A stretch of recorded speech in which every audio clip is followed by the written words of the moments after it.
Let's talk about inflamed and non-inflamed acne and the kinds of ingredients that help to treat them. Under non-inflamed acne, we have things like comedones. They could show up as blackheads or whiteheads. Blackheads are typically referred to as open comedones, and then whiteheads are typically referred to as closed comedones. If you take a closer look at this comedonal acne, you realize that it is just your pores being clogged. When treating non-inflamed acne like blackheads and whiteheads, you want to primarily focus on exfoliation. You need ingredients like salicylic acid, lactic acid, mandelic acid, and of course, glycolic acid. Now, the trick to picking the right exfoliant for your skin is typically determined by your skin type. So if you have really oily skin, you would love salicylic acid. If you have really sensitive skin, you would love lactic acid or mandelic acid. And if you have normal skin, you could definitely try glycolic acid. For things like blackheads, you might need to extract them manually if exfoliation doesn't really do so much. Because comedones tend to reoccur, it is best to have a subsisting exfoliating routine. Another ingredient that helps when you constantly have comedones is retinoids. On the other hand, inflamed acne typically have bacterial activity in it, and this bacterial activity shows up as pus in the acne. So it's typically inflamed and painful.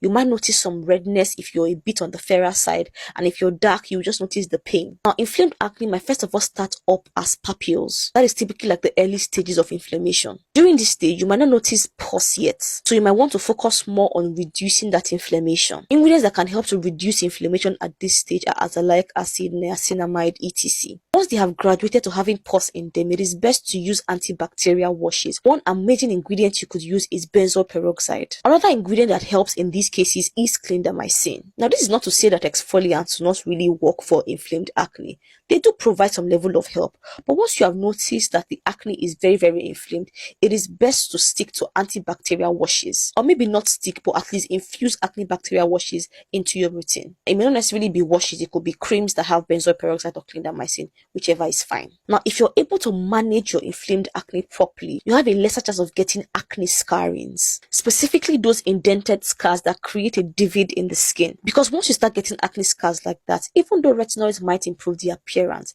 at the end of the day, you still need to go and get in-office procedures like chemical peels or microneedling to improve the appearance thoroughly. So I hope you understand both concepts now. See you on the next one.